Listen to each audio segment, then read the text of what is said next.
Hello and welcome to the program ADDIS Dialogue, which is broadcasting to you through Ethiopian language channel. In this edition, we spend time with a prominent politician in the recent history of Ethiopia. Our special guest in this edition is Professor Berhanu Nega. He is an economic professor and well-known politician. In spite of all its drawbacks, previous government, EPRDF, was able to lead this country to a sound economic development. That was witnessed by the World Bank, IMF, the United Nations. You're an economic expert. How did you find that development?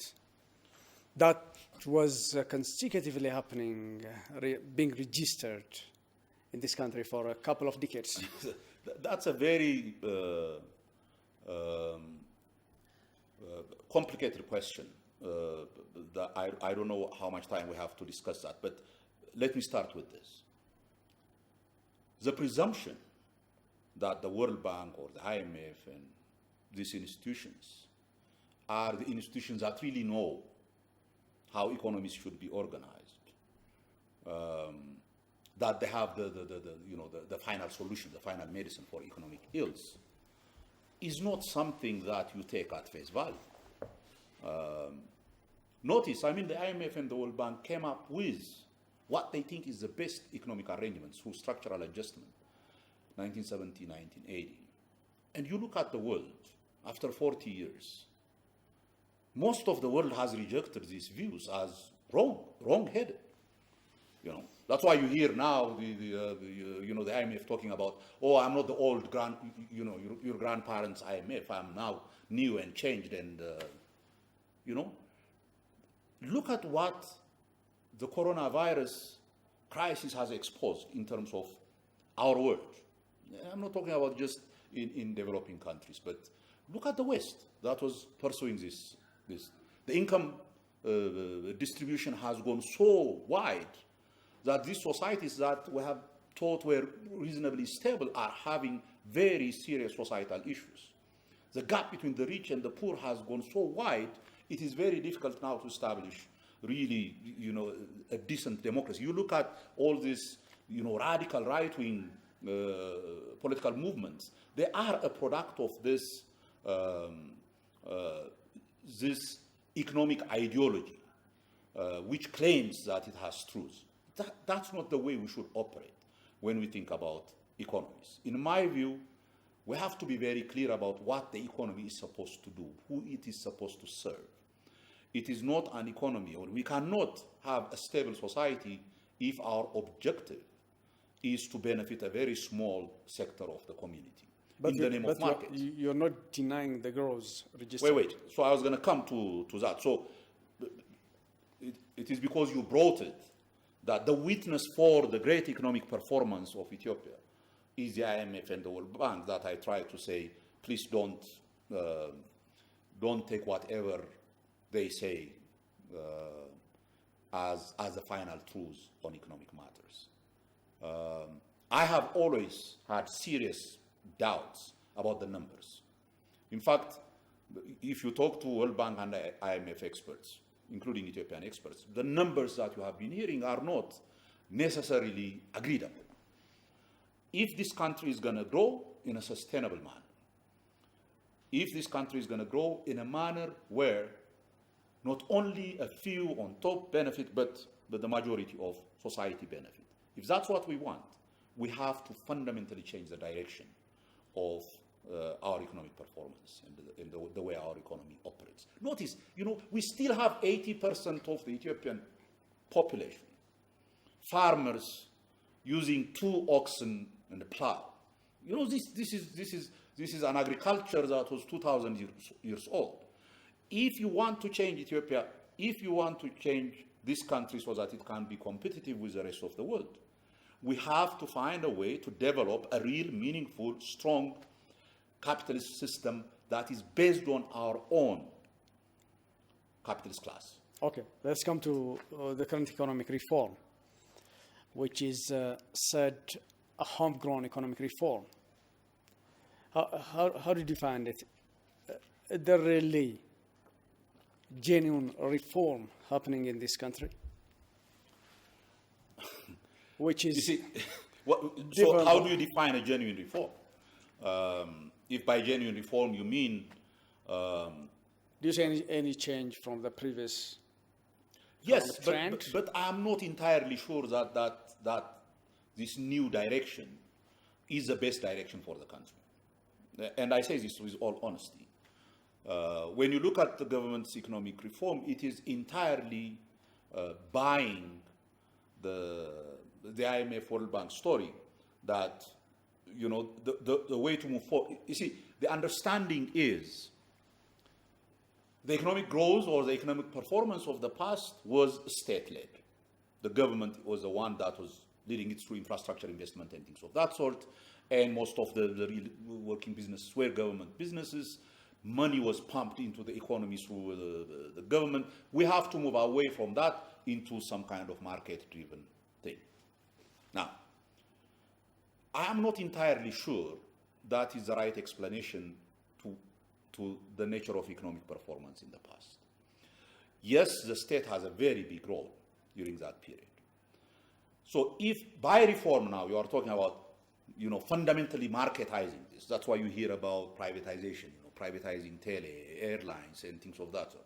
If that is a reform, yes, that might be considered, you know, a major reform, but I am not entirely sure that is the best reform that would lead the country towards a more stable, prosperous society in the long run that also benefits the broader sector of the society. This country needs a structural transformation. This country needs the whole structure of the economy to change. We need to move beyond the current kind of agriculture, move towards a more productive agriculture. We need to move to building our capacity as a society to develop industrialization. Not just simply waiting for China to come and invest or some foreigner to come and invest.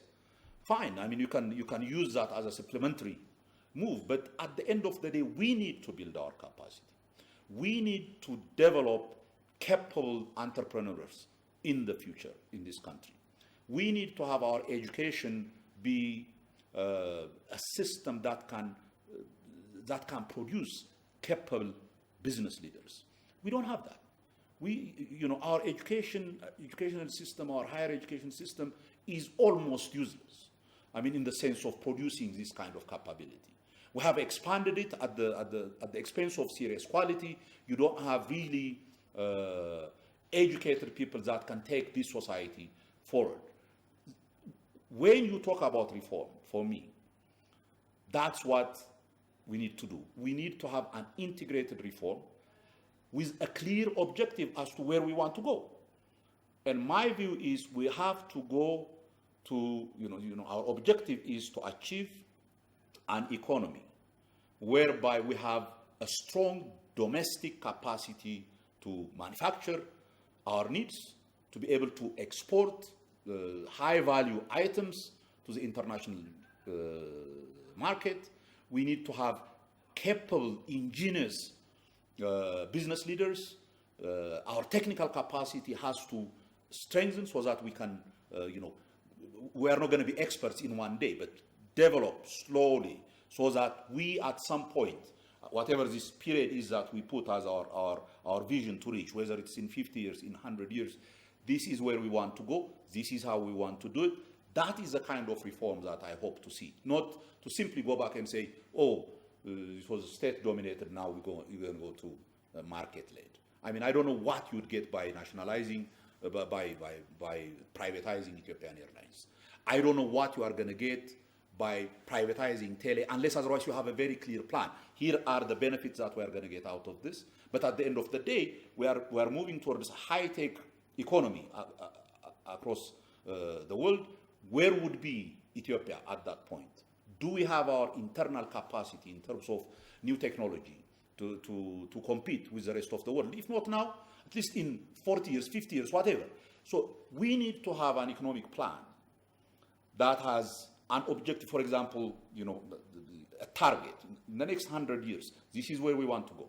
In the next 50 years, this is where we want to go.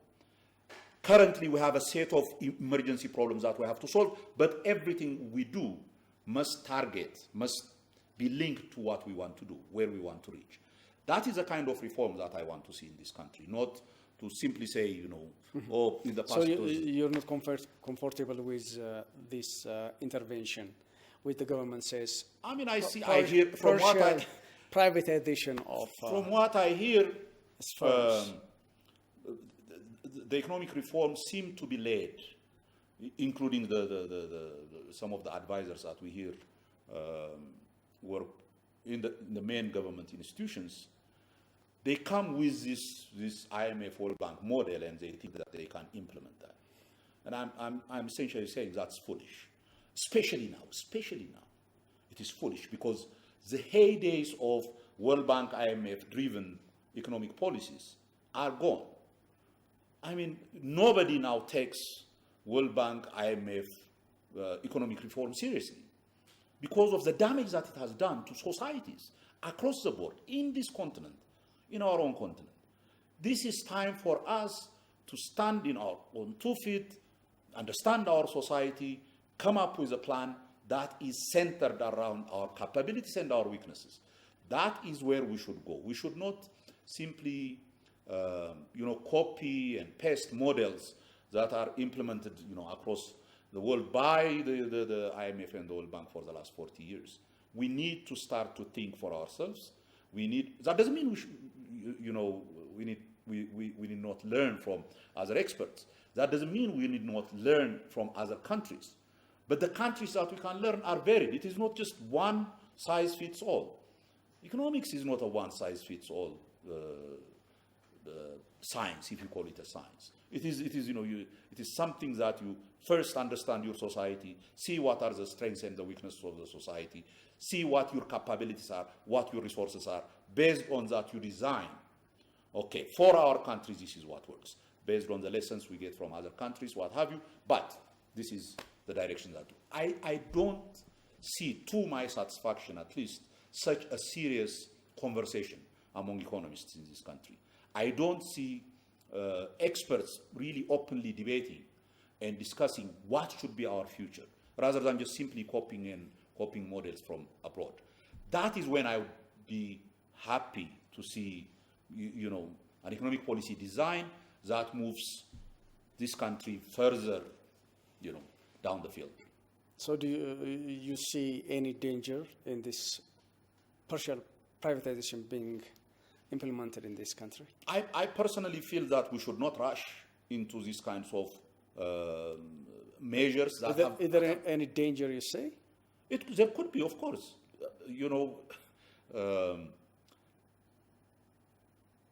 So, for example, you privatize tele, right? That is one area where you have a certain amount of a learning process that will take place in terms of high tech and things like that. So what does privatizing mean? You sell tele to China or to whatever. Then what technology is retained in our country? Who is learning from this? How much new knowledge are we going to get? Who has control over the prices of this, communication services? What happens if the price is so high that the public cannot use this? Who is going to control this? Unless otherwise you have a very clear idea. And what is, the benefit of privatization is what? In terms of capital input, bringing new technology. You can have new technology, but if your society doesn't learn from that new technology, it would always be dependent on these other countries. I mean, look at what happens during COVID. The international community felt that, at least the people who benefit from this system, felt that it doesn't matter where you produce anything. Insofar as there is an open market, then, you can buy it. So what matters is where you can produce it cheap. Then all of a sudden, COVID came. These big countries, these rich countries, don't even have PPE equipments because they don't produce them anymore. Then all of a sudden, there is this emergency, then they have to go and beg China or other. the whole world is saying, wait a second, is this model going to work? People have started to challenge the basic presumptions of the previous economic model. That's how we have to start to think as a country. We have to sit down and say, for our society, for our community, for the future generation, what is the best way to move forward? Not to just simply think that, the private sector is efficient. Who said always the private sector is efficient?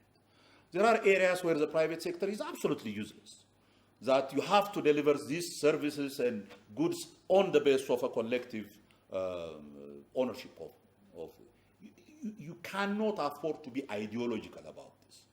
It is not about state or market. What is the combination that works? Let's learn from countries such as Sweden, who have consistent development with a very broad spread of income across the community.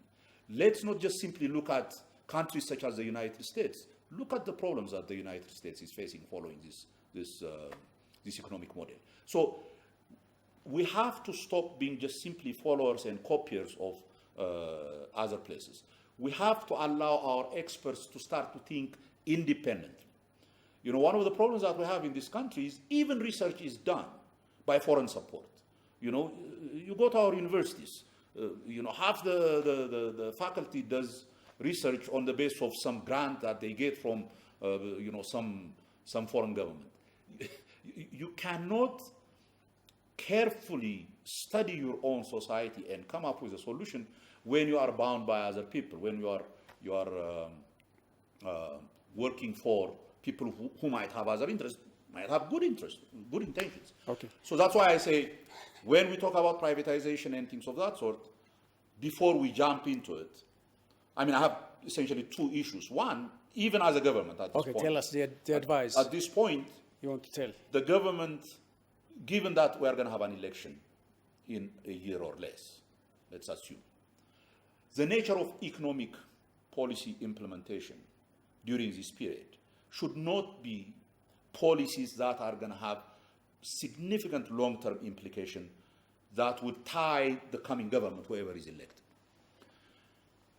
Elections have meaning when parties give their economic policies, provide their economic policies, advocate their economic policies, and then people choose. The new government is going to come with a mandate, elected by the people on the basis of its policies. Once it has that, then it can implement policies. I have no problem, and long-term policies. But in this short term, I'm just simply advising them to be a little bit more careful and more circumspect. Let's do the projects that we started and move on. Let's not come up with new, very huge, initiatives that has long-term implications, such as, for example, this privatization. If you want to talk to me about Ethiopian Airlines privatization, please don't do this now. Let an elected government deal with these kinds of issues, even with telecommunication. Well, take the study, see what are the various options for privatization. But when you make a decision like this that has long-term implication, it would fix the country or the coming government into an already decided policy environment and makes it very difficult to implement its policies, is what I'm How about the science of economics? What does it tell us about this homegrown economic reform that we're talking about in this country? Oh, the idea is good. In fact, I'm entirely, partisan to this issue, that we have to have our own homegrown economic reforms. We have to have homegrown economic reforms because the presumption is we know what the ills of our society are. We know what our weaknesses are. We know what our strengths are. We know what our resources are. We know what we are capable of doing and what we are not. We are the ones who can sit and decide what do we want to do in the next 20 years, in the next 50 years. Where do you want to go? Nobody can dream for us. We have to have our own vision. Where do we want to go? Then based on that, we have to develop our own economic policy. If by homegrown economic policy broadly, that's what we mean, I have no problem with that. But if homegrown means you are just going to follow the IMF and the World Bank medicine just because they are relatively powerful, there is nothing homegrown about it. You know, it just is simply something borrowed from these institutions. And it is very, very wrong to presume that the IMF or the World Bank or these international institutions have a monopoly on economic truths. They don't. I mean, IMF and World Bank are institutions designed to promote certain things and the interests of certain countries on the basis of certain ideological commitment to a certain way of looking at the economy. Now, those countries might pursue that. It benefits their interests. Look at, I mean, the whole globalization was pushed by these institutions, and now the whole world is screaming about, you know, what globalization did. We are still talking about, you know, how to quickly join the World Trade Organization. And, you know, what's the meaning of that? Have we really sat down and looked at the benefits and challenged that this thing would bring? For me, that is what homegrown economics means. Homegrown economics means, you know, bringing your talent, domestic talent. You can have a lot of diaspora economists who are capable in this area. Sit down, you know, talk about what is it that, as I said, what is our vision? Where do we want to go? Then based on that, you know, what is the mechanism that will take us there? What kinds of economic policies? What kind of economic infrastructure do we want to build? What kind of, you know, domestic economic capacity and talent do we want to build? What kind of business class do we want to build? You know, if, for example, you decide, look, we need to develop a domestic business class, capable, competing, not the corrupt kind that just simply tags with government and tries to squeeze rent out of this. No, I mean real, capable business leaders for the future. What do we do? Should we support them? What kind of support as a community should we do? Because they are going to contribute significantly to the future development of our country. This is the kind of thinking that has to take place. I am hoping that our economists and the government would sit down and, you know, rather than rush into something, sit down, discuss this and say, okay, here is where our country needs to go. Here is how we are going to go about it. Here are the mechanisms that we should implement. Here are the reforms that we have to conduct. Reform, not just in terms of economic policy, in terms of, for example, our civil bureaucracy. Let's stick to this economic reform. Based on the explanation you're telling us, almost we can say that there is nothing homegrown economic reform in the current move. It has a very good name. It is homegrown, but I mean, going through the homegrown economic reform, I honestly don't think that it is well thought out. I don't think there was sufficient discussion from different, you know, economists have different views. Mm-hmm. There is no one economic view. I mean, you know, there is a wide spectrum of thinking about how an economy should develop. And we have a lot of trained economists. We need to have a conversation about this. We need to have a serious thinking about this. We need to bring economists with different views together and say, what is it that we need to do for our country? What actually would work in the context of our country? What kind of industries should we invest in? What, you know, what kind of incentives should we provide the business community in order to develop this? That discussion has not taken place. The homegrown economic reform, I have always thought that, okay, this was a transition period kind of reform, which is fine if the idea is to come up with, okay, over the next 2 years, we have some immediate challenge. For example, we have a very serious foreign exchange shortage. We have a serious liquidity problem. The businesses that were operating earlier are having all kinds of problems.